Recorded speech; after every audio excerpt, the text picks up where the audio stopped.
turning it by hand, and you take your ratchet and finish the job there.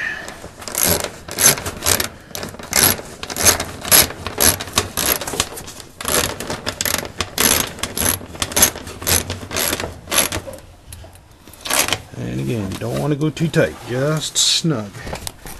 On this side, you do the same thing as you did on the other. Bring it in, kind of get it lined up.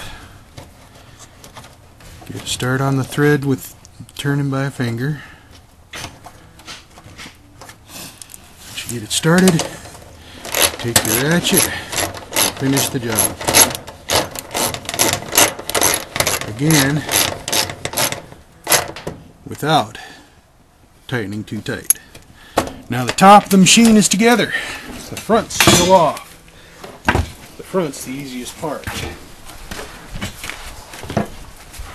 Before we do the front, let me show you where the problem was that caused me to start this repair. You go down here and you look, and let's turn it this way. You look down on the bottom, there's a pulley on the bottom of the machine. And that pulley was rubbing on the frame on the bottom of the machine. It was because this bar was bent. You see it? Let's go this way. Maybe you can tell better that way. Because that bar was bent, that whole suspension hung down too low. It was causing that pulley to grind. Now that you've seen the problem and you've seen the solution,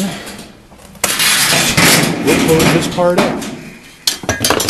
Now, keep your eye down here on those slots. Fit right onto the tabs. The slots go right into the tabs.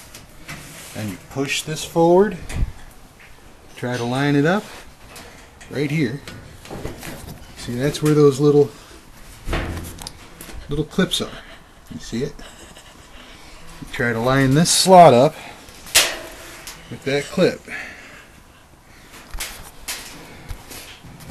Bring it forward, and some folks would think that's far enough, but it isn't.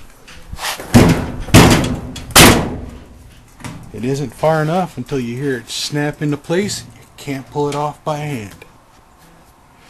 Now that has got the washing machine fixed. But I promised on the website that I'd show how to remove the agitator, just in case that grinding noise didn't come from the bottom of the machine. It came from inside. Here's the central part. That's where they put in, I don't know, fabric softener or soap or something like that. I've never used it. Thing's been broken since the thing was nearly new. But what you do is you see this tab here and this tab here. You grab a hold of those with your fingers, and you grab a hold of the rim of the tub with your free hand. Since I don't have free hands, the boy's going to have to hold the camera from here on out. Alright, got my hand here, got my fingers here, and you twist counterclockwise. And it's going to be tough. Sometimes you need both hands. Alright, now it comes out, pulls right up. And you see, right along here, there's a slot. And if you look closely down in here, yeah, not there, right there on the side. I'm going to just hold it there. See right there is a tab.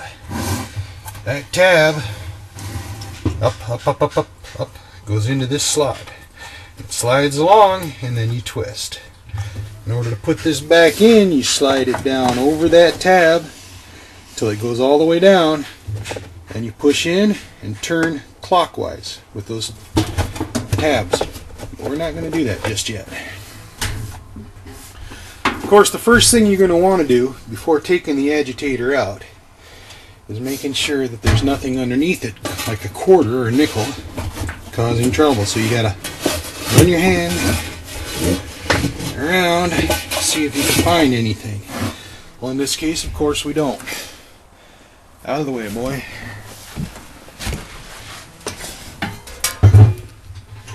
Now we take our larger drive ratchet and socket set, and this one's got the 7/16 deep well with an extension bar. It's the short extension bar.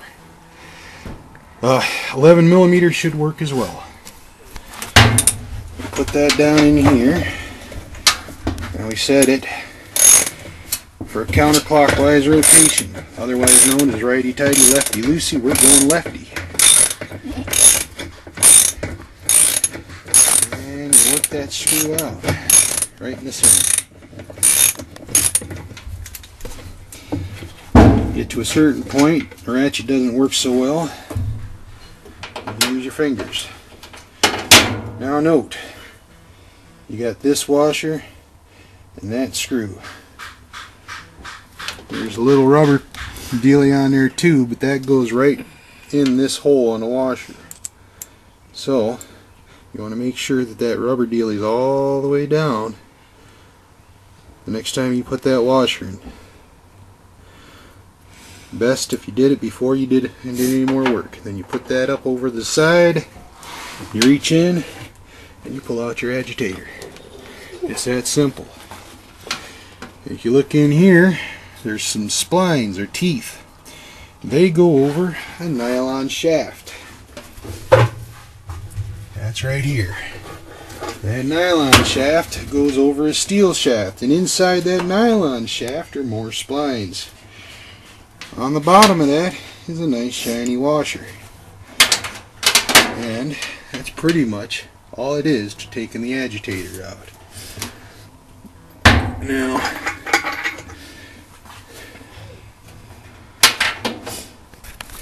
just to make certain, you look around, and I don't see anything that could have caused any problems there. And that wasn't the case the first time around, so we just leave it alone. We put this shiny washer back into place, put our nylon shaft over the metal shaft, take our agitator and put it back into place. Now, lines up pretty good all by itself. Take our metal bolt with the washer and the rubber dealie bob, and we screw them in by hand as far as you can get it, trying to make sure that that metal washer stays centered. Here you go, boy. I need both hands for this. Reverse the ratchet, so we're doing righty-tighty. Hold with one hand, tighten with the other, and your agitator's in place. Center cap goes back in, and a twist, and that's done. Got the magnet, speaker goes there. Take our plug it back in. Set the machine light for a test. Push start.